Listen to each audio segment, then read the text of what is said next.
The film opens with a girl named Mara. She's in a bruised and battered condition, sobbing quietly near the edge of Rogue River. In her trembling hand is a gun, which she slowly lifts to her temple. Just as she's about to pull the trigger, the scene cuts. We're taken into a flashback. A few days earlier, Mara had lost her father. His passing had left her devastated. She wanted to perform his last rites by scattering his ashes into the Rogue River. Mara had a brother, Andrew. He warned her not to go there alone, but Mara refused to listen. She assured him she would simply release the ashes into the water and leave immediately. Concerned, Andrew reminded her to take care of herself. And with that, Mara left. When she arrived at the riverbank, she noticed how deserted the place was. Quiet. Empty. She knelt down, about to release her father's ashes into the river, when a man suddenly approached from behind and startled her. He told her what she was doing was illegal. Scattering ashes in the river required a permit. Confused, Mara asked him to mind his own business. But the man calmly replied, "This is my business." He asked who the ashes belonged to. Mara told him they were her father's. Hearing this, the man softened. He said he had also lost someone, his Betty, and he knew all too well the pain of losing a loved one.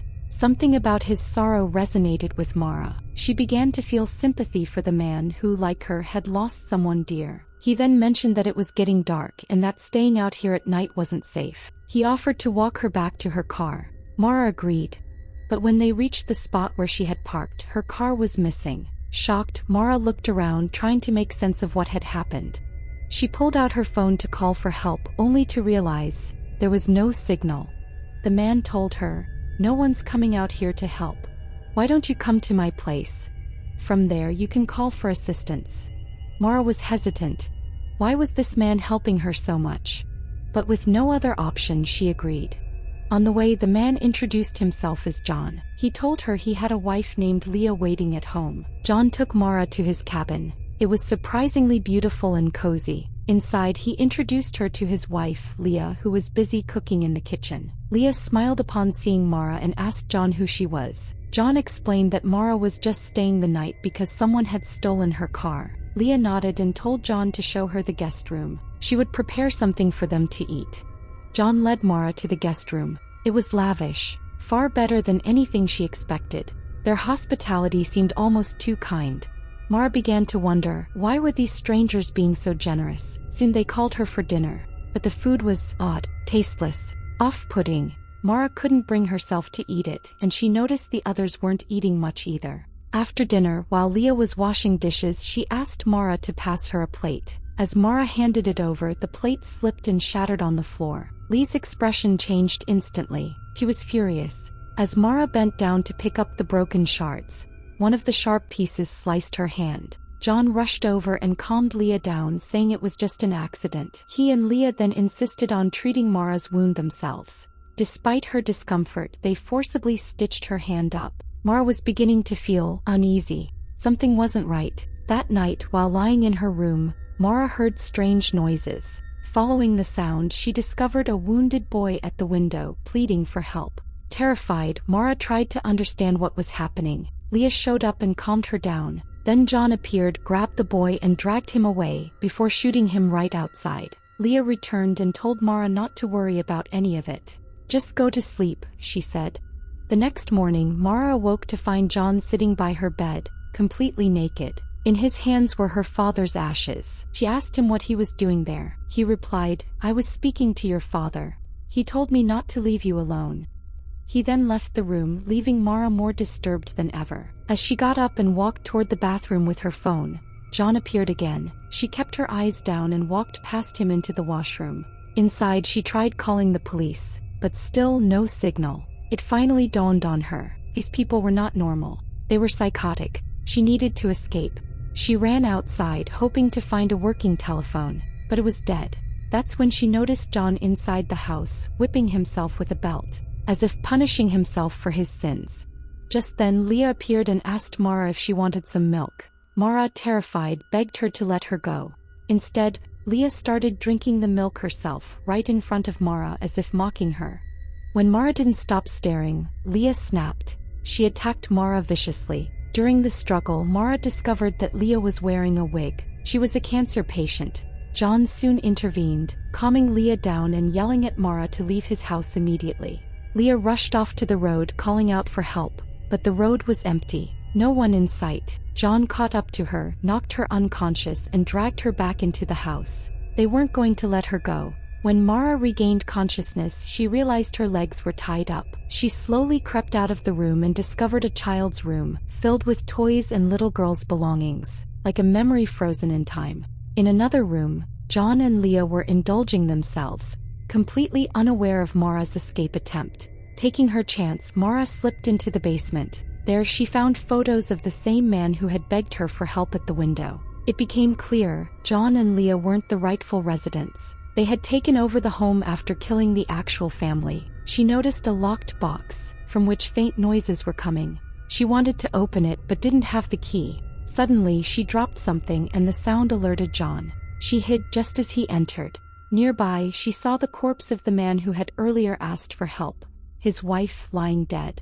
John then opened the box. Inside, another man was imprisoned. John instantly realized, if this man was still alive, then Mara must have escaped her room. He and Leah began searching for her frantically.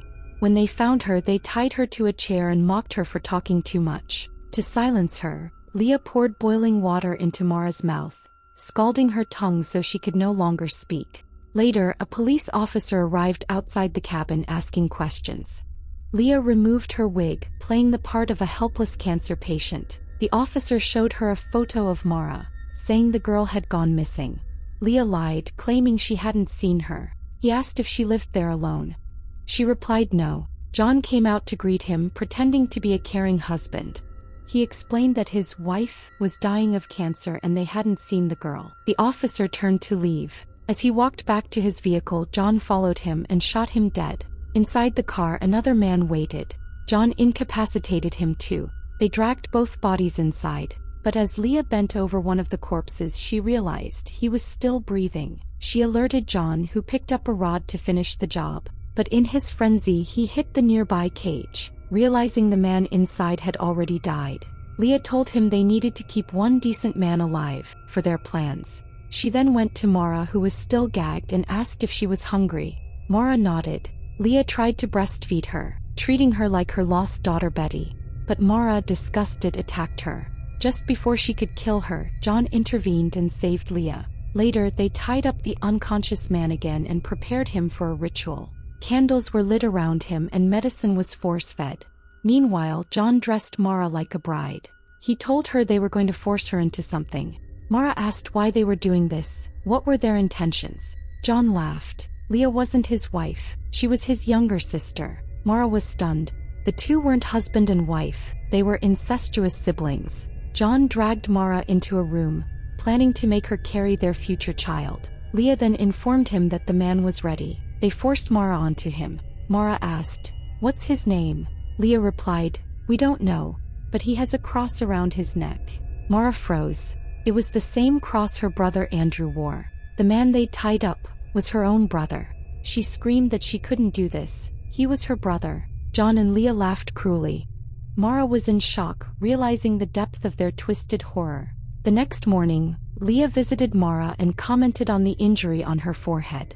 Enraged, Mara attacked her and shoved her father's ashes into Leah's mouth, choking her to death. She then took the keys, freed herself, and rushed to save Andrew. Meanwhile, John, unaware of everything, was out fishing. Mara found a gun and kept it with her. She and her brother tried to escape. By the time John returned and found his sister's dead body, he flew into a rage. Grabbing his sniper rifle, he went deep into the woods, hunting them down. Mara and Andrew decided to split up. Mara headed toward the river. Andrew stayed hidden in the woods. After a while, Mara heard something. She turned and fired. To her horror, she had shot Andrew. He had looped back around. Holding her dying brother in her arms, she wept uncontrollably, overwhelmed with guilt. She took the cross from his neck and kept walking, ready to end it all. Just as she was about to pull the trigger, John appeared. He mocked her, calling her a coward who had killed her own brother and now wanted to take the easy way out. He shot him. He fell wounded but still talking.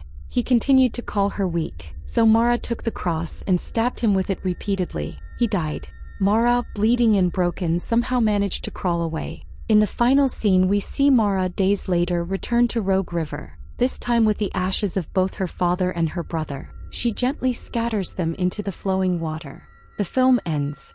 So let's talk about the moral of the story. This haunting tale of Mara at Rogue River serves as a disturbing reflection of trust, trauma, and resilience. At its core, the story warns us about the dangers of blind faith in strangers, how appearances can be deeply deceptive. Mara's desire to honor her father's memory led her into the hands of two twisted individuals who wore masks of sympathy and care. In their home, she faced cruelty masked as kindness, and psychological torment disguised as hospitality. But even amidst such terrifying adversity, Mara never completely gave in. Her survival was driven by love, for her father, for her brother, and that love ultimately gave her the strength to resist, fight back, and escape. The story also reveals how unchecked pain, loneliness, or obsession can mutate into monstrosity. John and Lee's actions were born from a twisted desire to recreate family, but their sickness led them to destroy lives rather than build them. Mara's journey reminds us that while evil may hide behind a smile, courage often lies within those who suffer in silence. Sometimes the path to healing begins with surviving, facing the darkness, bearing the scars, and letting go of the weight we carry, even if it's at the edge of a quiet river.